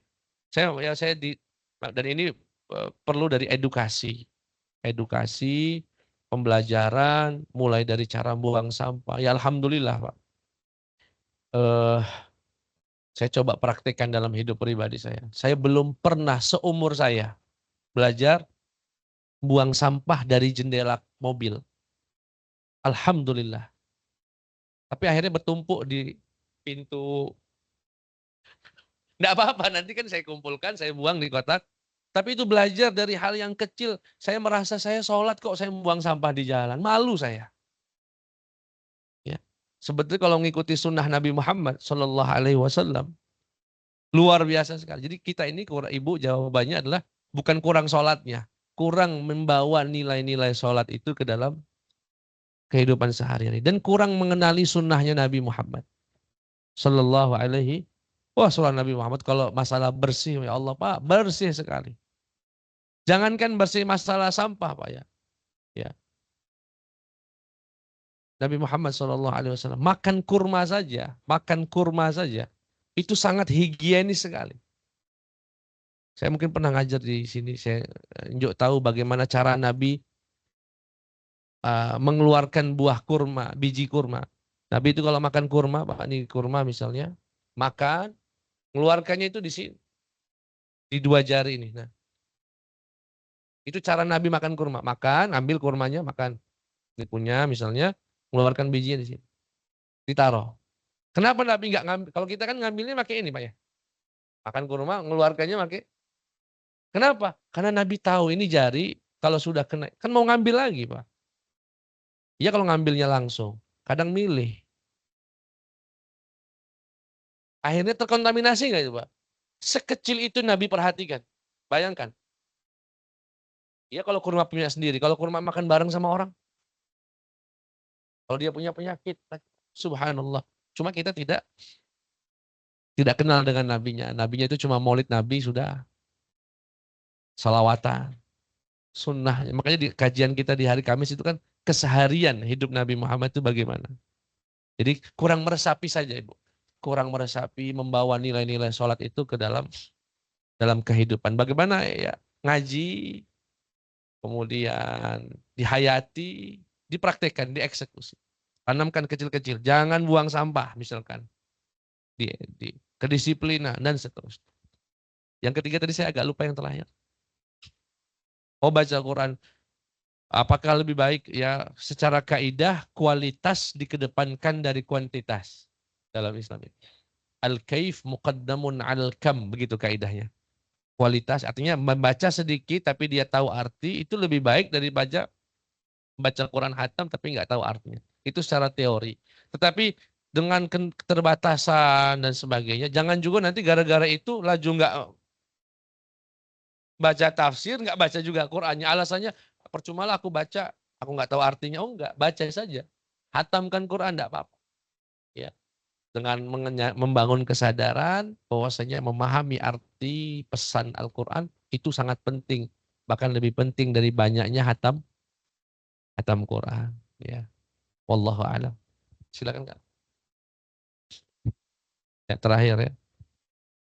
Iya. Izin Ustadz, ini ada pertanyaan dari Microsoft Teams. Mau yang ini dulu atau Aja nggak apa-apa, saya jawab singkat saja. ini dulu aja? Sudah megang mic soalnya tadi. Assalamualaikum warahmatullahi wabarakatuh. Kalau gitu Waalaikumsalam. saya juga pertanyaannya yang ringan aja Ustadz. Terkait sholat ini kan kita tahu sebagai tiang agama ya, tiangnya kita kehidupan. Tips saja Ustadz, kalau misalnya kita mau sholat, bisa nggak sih? Ada tips nggak dari Ustadz ketika kita sudah mengangkat takbir, kita lupakan dunia gitu? Karena saya sendiri pribadi susah sekali gitu. Ketika takbir, bersedekap, langsung tuh muncul semua pikiran. Laptop tadi udah dibuka belum ya? Kunci tadi di mana gitu? Ada aja gitu Pak. Iya, iya. Itu berlangsung gitu sampai akhirnya tiba-tiba udah salam gitu. Kayaknya buat saya sendiri kan apa ya? Kalau misalnya sholat itu adalah tiang saya ini gompal-gompal gitu. Iya. Nggak mulus gitu. Mungkin itu aja Ustadz. Iya. Mungkin ada tipsnya gitu yang lebih Iya. yang Baik, bisa yang ini langsung dipraktekkan. nanti saya jawab. Baik, izin saya bacakan Ustadz. Assalamualaikum, Ustadz tadi menjelaskan sukses itu erat kaitannya dengan disiplin dan sehat. Mohon jelaskan juga Ustadz pengaruh kebaikan kita terhadap sesama dalam hal ini. Sedekah terhadap kesuksesan. Karena tak jarang memang ketika kita bersedekah, kita berharap agar didoakan supaya sukses dan sehat. Terima kasih dari Marzuki Taib. Iya. Saya langsung jawab yang dari apa Oh, iya. Marzuki Taib. Boleh. Apa kaitannya kalau tadi sudah sholat dengan kesuksesan, lalu bagaimana dengan ibadah lain seperti sedekah dan sebagainya? Intinya sebetulnya kunci kesuksesan itu taat sama Allah. Taat kepada Allah itu kunci kesuksesan. Kenapa bahasanya sholat? Karena peringatannya Isra Mi'raj. Coba kalau temanya sedekah, saya bahas sedekah juga. Jadi sedekah juga kunci daripada kesuksesan. Tapi semuanya berawal dari sholat. Semuanya berawal dari sholat. Ya. Sedekah. Saya belum pernah lihat orang rajin sedekah miskin, Pak. Belum pernah. Tapi sebaliknya, saya sering menjumpai orang sukses, di baliknya adalah kedermawanan yang luar biasa. Itu satu hal. Kakak tadi, bagaimana Ustadz sholat, nyari kunci dari pagi, nggak ketemu, lupa naruh di mana, begitu sholat, ingat semua, misalkan. Khusyuk lah ya, berbicara. Pertama saya kasih poin satu, di antara tanda rahmat Allah, sayangnya Allah sama kita, tidak menjadikan khusyuk sebagai rukun sholat. Kalau khusyuk rukun sholat, batal semua seruangan ini, Pak. Untungnya nggak rukun, tapi dia sunnah. Jadi khusyuk itu hukumnya sunnah. Yang wajib itu tumak ninah. Tumak ninah itu tenang, maksudnya gerakannya nggak buru-buru, nggak. Tapi kalau kekhusyuan masalah pikiran tadi, itu hukumnya sunnah. Ya sekali lagi, kalau dia wajib, rukun, kalau imamnya juga batal. Susah, berat gitu ya. Baik. Yang ditanya tips. Bagaimana tips Ustadz? Bisa fokus ingat Allah. Satu kalimat saja dari guru kami, Profesor Syekh Ali Jum'ah. Kata beliau, ingat Allah di luar sholat. maka engkau akan bisa mengingat Allah di dalam sholat. Maksudnya di luar sholat itu kita selalu ingat Allah, itu bukan zikir saja ya. Bekerja mau misalnya leha-leha, itu kan berarti tidak mengingat Allah, itu sebetulnya sedang melupakan Allah kalau Allah sedang mengawasi kita.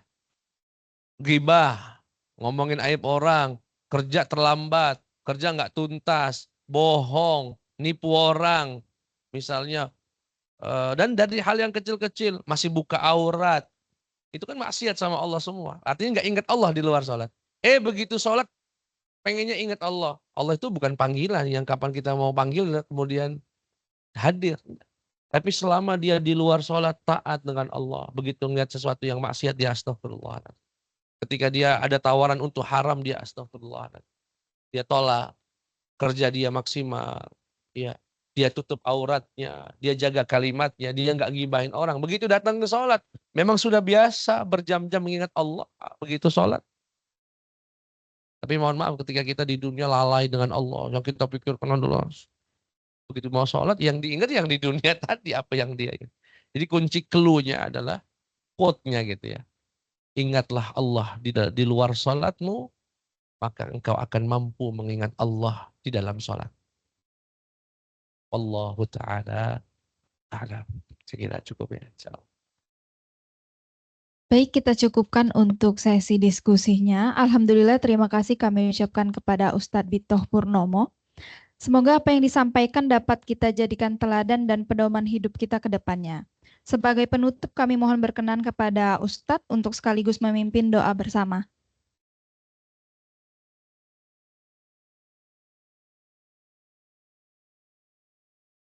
Bismillahirrahmanirrahim. Alhamdulillahirabbil alamin wa sallallahu ala sayyidina Muhammad wa ala alihi wa sahbihi ajma'in. Ya Allah, ya Tuhan kami, mudahkan kami untuk menjaga salat kami, ya Allah. Berikan kami kekhusyuan, kenikmatan, kelezatan dalam setiap sujud dan zikir kami. Ya Allah, ya Tuhan kami, siapapun yang hadir di tempat ini, yang sedang sakit Engkau sembuhkan, ya Allah. Yang sedang gelisah Engkau tenangkan. Yang memiliki masalah Engkau berikan solusi yang terbaik. Yang sedang sempit rezekinya Engkau lapangkan. Yang memiliki hajat Engkau kabulkan. Birahmatika ya Rabbal Alamin. Rabbana atina fid dunya hasanah wa fil akhirati hasanah wa qina adzaban nar. Wa sallallahu ala sayyidina Muhammad wa ala alihi wa sahbihi wa sallam. Walhamdulillahi rabbil alamin. Wassalamualaikum warahmatullahi wabarakatuh. Waalaikumsalam warahmatullahi wabarakatuh. Baik, terima kasih kepada Ustadz Bittoh. Tidak terasa kita sudah sampai di penghujung acara peringatan Isra Miraj 1446 Hijriah. Marilah kita tutup acara ini dengan membaca hamdalah. Alhamdulillahirabbil alamin. Serta kami juga mengucapkan terima kasih kepada Bapak Ibu yang telah hadir baik secara langsung maupun secara virtual sehingga kegiatan hari ini dapat berjalan dengan baik dan lancar. Saya selaku MC mohon maaf apabila terdapat kekurangan ataupun kata-kata yang kurang berkenan kepada Bapak Ibu sekalian. Dengan demikian maka berakhirlah seluruh rangkaian acara kita pada hari ini dan izin kami tutup. Saya akhiri dengan mengucapkan wassalamualaikum warahmatullahi wabarakatuh. Izin Bapak, kita mau foto bersama atau enggak Pak?